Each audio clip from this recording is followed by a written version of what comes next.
So just like our purses, our homes get filled with things that are no longer of use to us, are in the wrong place, or we have excessive amounts about it.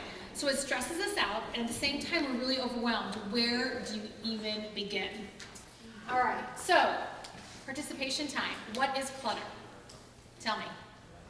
Clutter. Anyone? What is your definition of clutter? Crap that's hanging around where it shouldn't be. Agreed. Not where it should be. Excuse me? Inbox. Email inbox? Oh yeah. Email inbox, which is excessive. Tinies. We What? refer to them as the tinies in our house, the little tiny things that we just don't quite know what to do with.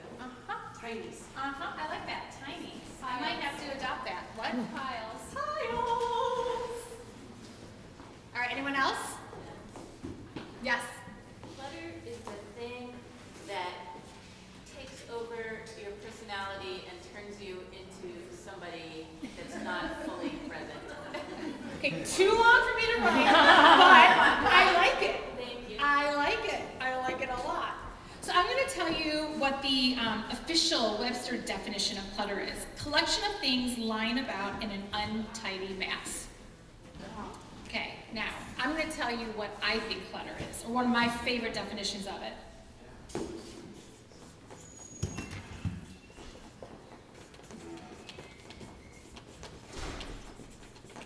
Hopefully you can read my writing.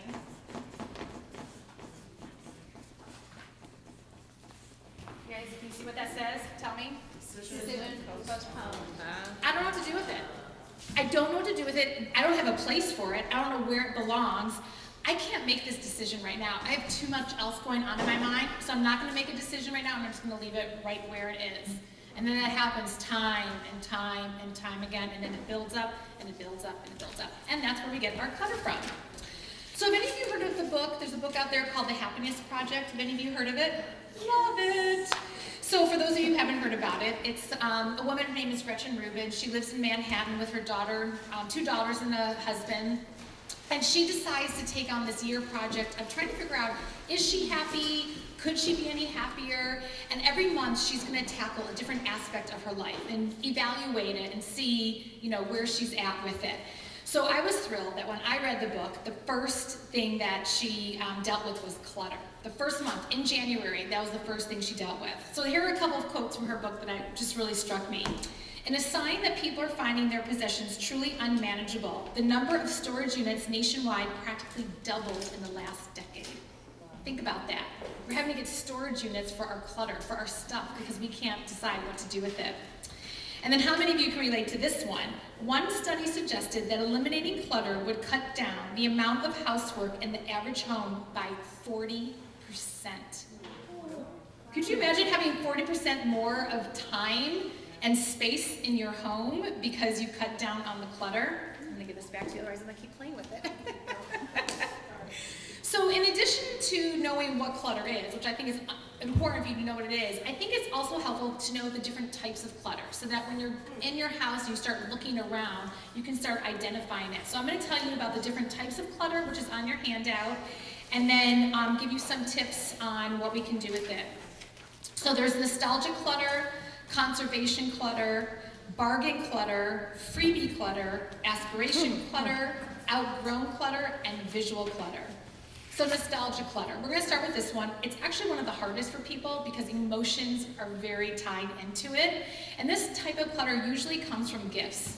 Gifts that we don't love, we don't like, and we don't even use. And then they just end up lying around the house. How many of you have received gifts like that, maybe even just this past holiday season? You're like, great, now what do I do with it?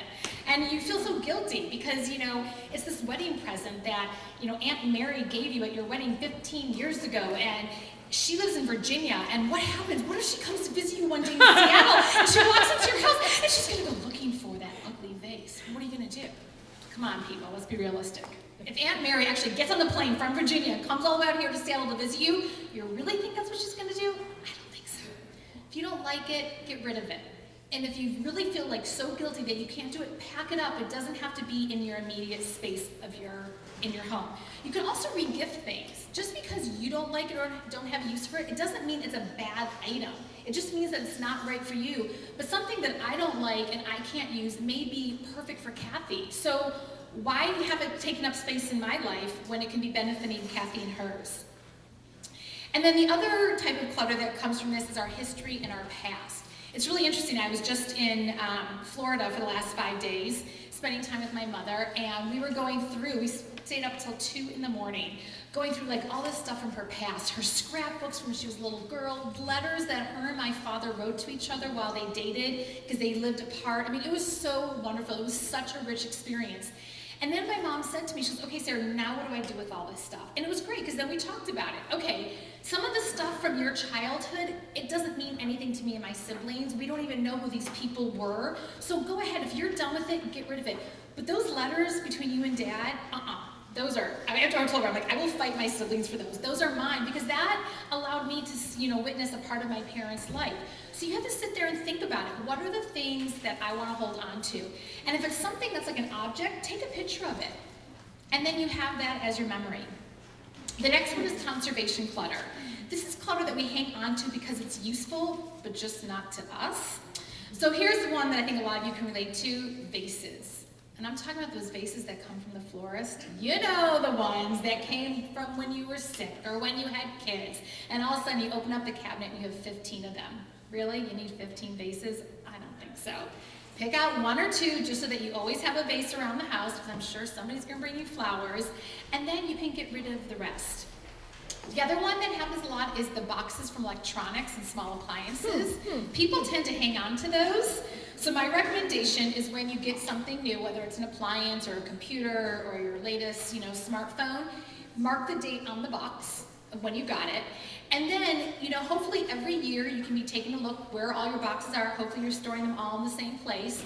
And then once it's been a year, you can get rid of that box. Chances are you're not going to need it. Hold on to a year, but you're not going to know it's a year unless you mark the box. Do you have to ask your husband first? Just ditch it. I say ditch it. Ooh, I'm writing that down. I double as a marriage counselor. So bargain clutter, that's the next one. How many of you are guilty of buying something just because it's on sale? My father's saying was, but they paid me to buy it. Okay, Dad. So our closets are the ones that take the biggest beating from this type of clutter. We see an adorable shirt or adorable skirt and it's such a great deal. How can I not buy it? And online shopping makes this even easier. And then the next thing you know, your closet is just bursting at the seams. So here's your closet tip for the night.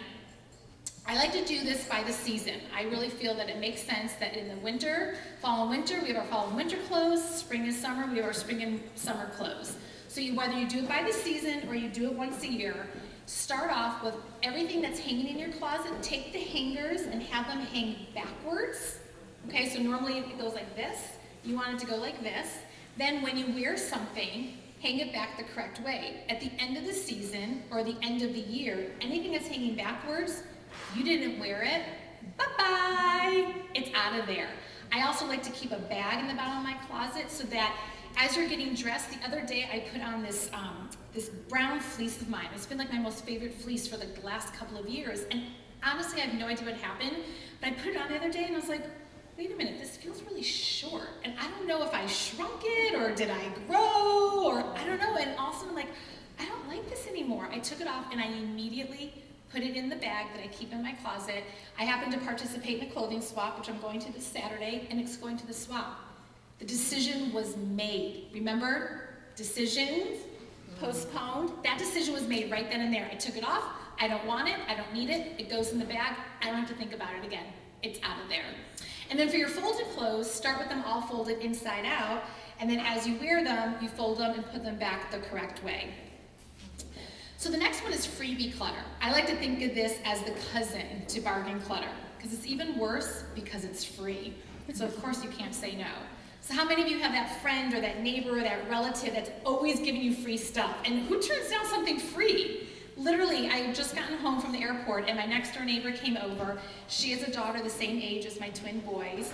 And sometimes she gets hand-me-down clothes that are definitely a little bit more on the boys' side. So she comes over, she goes, oh, I have some shirts, do you want any of them, for the boys? And I was like, oh my God, free clothes? Are you kidding me? I'll take free clothes, give them to me. And then I stopped and I actually went through each one of them and I realized that one of them just had some pilling And another one was like, we're right at that tail end of leaving the 3T to the 4T size, so why take a 3T when we're only gonna be in it for another like month or two? And I said, you know what, thanks but no thanks. Because otherwise, I would have been dealing with these shirts in the next couple of weeks. Not worth it. So remember that just because it's free, it doesn't mean that you have to take it and add it to your household. The next one is aspirational clutter. So I feel like this is a really big one after we become parents. Think about all the hobbies and activities you used to do before you had kids. You had a lot more free time. And I'm not saying that just because you have kids means you can't do any of that, but what tends to happen is that we either don't have the time in our lives or the space in our house to do some of these activities. And so what you want to remember is that if you don't have time for this activity, scrapbooking, which can take up a lot of space in a closet or a room, you either have to let it go and say it'll happen again later in my life, or pack it up. And my theory is it's a great time to remember one of my favorite phrases, which is use it or lose it. And then there's outgrown clutter. And this is what Gretchen considers the flip side of the aspirational clutter. And this is something that you've used in the past. You're sure you're gonna use it again, but usually you hang on to it a lot longer than is necessary. So toys is a good one that I like to think about. And one of the things that I like to suggest is that we teach our kids that, at least once a year, let's go through our toys and our books. After the holidays or after a birthday is a really great time to say, okay, when was the last time you played with this? You just got some new gifts. So how about when new gifts come in, we let go of some of, new toys and books come in, we let go of some of the old ones. It's really good at keeping a really nice balance in your household. I do that with my clothes. If I buy something new, clothes or shoes, I try my best to go home, go through my closet, and if I bought 3 new articles, I get rid of 3 articles. So there's always that perfect balance that's happening in the house. So that's a great one to think about with the kids. And then the last one is the visual clutter. And that's what is the coats that are laying around on the furniture because everyone's too lazy to hang them up in the coat closet. Quick tip, your coat closet, especially if it's one of the reach-in ones, take the bar out where you hang the coats. We're all too lazy. No one has time to take a hanger off, put a coat on, and put it back in.